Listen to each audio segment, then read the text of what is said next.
अस्सलाम वालेकुम जनाब, मां आहियां गफ़ूर चांग। चैनल आहे सवाद ऐं सवाद में अव्हांखे मुख़्तलिफ़ शयूं ठाहिण सेखारींदा आहियूं। अॼु तव्हांखे असां सेखारियूं था पॉपकॉर्न। जी हा, इहा आहिनि मकई जा फुल्ला, ॾाढा ज़बरदस्त। मुख़्तलिफ़ दरगाहुनि ते वेंदा हो त तव्हां वठंदा हो। हिन जो इस्तेमालु किथे किथे कॾहिं कॾहिं कीअं थींदो आहे, उहो बि गुफ़्तगू में तव्हांखे असां ॿुधाईंदासीं। पर पाण खे हिन लाइ खपे थी मकई, ऐं हीअ ख़ासि मकई आहे जेका इन ई कम जे लाइ आहे। हीअ आम दुकाननि ते जेकॾहिं न बि हुजे त जिन दुकाननि ते ॿिज वग़ैरह मिलंदा आहिनि उतां मिलंदी, ऐं हुनखे चवंदा तव्हांखे पॉपकॉर्न ई घुरिजे।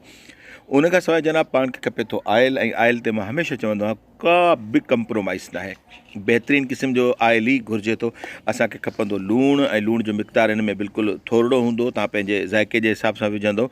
त जनाब असांखे सिर्फ़ु 3 शयूं खपनि थियूं। उन्हनि में इहे आहिनि पॉपकॉर्न्स, जेके मकई जा दाणा। उन खां पोइ पाण खे खपे थो लूणु, ऐं पाण खे खपे थो आयल। बसि 3 शयुनि मां ठहंदो।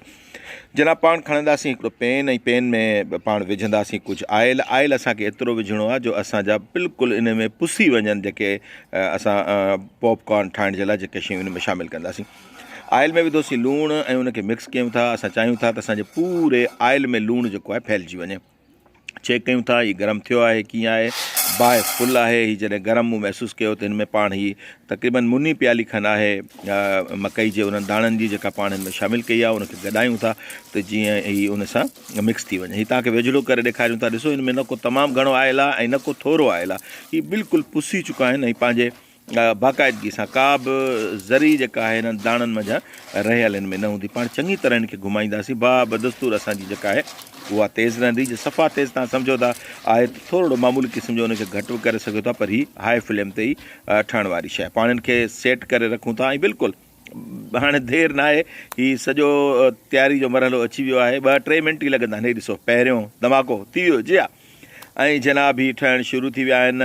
ऐं जेकॾहिं पाण हिन ते ढक न रखियोसीं त सभई जेके आहिनि हितां उॾामी वेंदा, ऐं ज़ाया थी वेंदा, परे परे हलिया वेंदा। तव्हांखे ॾेखारण लाइ ई मूं हुनजो ढक एतिरी देरि बि लथल रखियो, ऐं पाण हिन ते ढक रखूं था, ऐं हिनखे छॾे ॾियूं था। हीअ ॾिसो ठही रहिया आहिनि असांजा पॉपकॉर्न्स। जी हा, मकई जा फुल्ला। ऐं हीअ हिननि जो इस्तेमालु तमामु घणो दुनिया में हूंदो आहे। जॾहिं माण्हू फिल्मियूं ॾिसी रहिया हूंदा आहिनि, जी हा, फिल्मूं ॾिसी रहिया हूंदा आहिनि, सिनेमाउनि में खाई रहिया हूंदा आहिनि, पंहिंजे घर में ड्रामा, क्रिकेट मैच वग़ैरह ॾिसण दौरान बि हिननि खे खाईंदा रहंदा आहिनि। मुख़्तलिफ़ पार्क्स में सर्कसूं वग़ैरह जेके ॾिसण दौरान बि हिननि जो इस्तेमालु थींदो रहंदो आहे, ऐं ॾाढा टेस्टी थींदा आहिनि, ॾाढा लज़ीज़ थींदा आहिनि। हिन में अॼु मां तव्हांखे हिकिड़ी नई ॻाल्हि ॿुधाईंदुसि जेका आमतौर ते पॉपकॉर्न्स में शामिलु न कई वेंदी आहे। हिकिड़ी अहिड़ी शइ जेका बिल्कुलु तव्हांखे ॾाढो मज़ो ॾींदी। बाज़ारि में मिलण वारनि में जेका आहे उहा सुठा जेके आहिनि उहे इन करे न हूंदा आहिनि, उते हिननि में गिह या आयल जेको वेंदो आहे उहो सुठो न हूंदो आहे। त जनाब बसि 3 मिंटनि जो प्रोसेस हुयो। पाण हिन जो ढक लाथोसीं। हीअ ॾिसो बिल्कुलु तयारु थी चुका आहिनि। हल्का हल्का धमाका अञा थी रहिया आहिनि। ऐं हीअ ॾिसो, अच्छा इन में कॾहिं कॾहिं थींदो ईअं आहे त को दाणो ॿिज जो हिन में रहिजी वेंदो आहे, उहो फुलो न थी सघंदो आहे। तव्हां परेशान न थियो, का ॻाल्हि न आहे। त पाण हिननि खे डिश आउट कयूं था, कढूं था मुख़्तलिफ़ थांवनि में। तव्हांजी मर्ज़ी आहे त कहिड़े क़िस्म जे थांव में हिनखे तव्हां रखो था। ऐं बिल्कुलु हीअ उहा शइ, हीअ आहे चाट मसालो। चाट मसालो असां हिन जे मथां जेकॾहिं विझी बुरके असां हिनखे खाईंदासीं त हिननि जो मज़ो जेको आहे ॿीणो थी वेंदो। त जनाब पॉपकॉर्न्स पंहिंजे घर में ठाहियो, खाओ, इंजॉय कयो। असांजे चैनल खे सब्सक्राइब, लाइक ऐं शेयर कयो।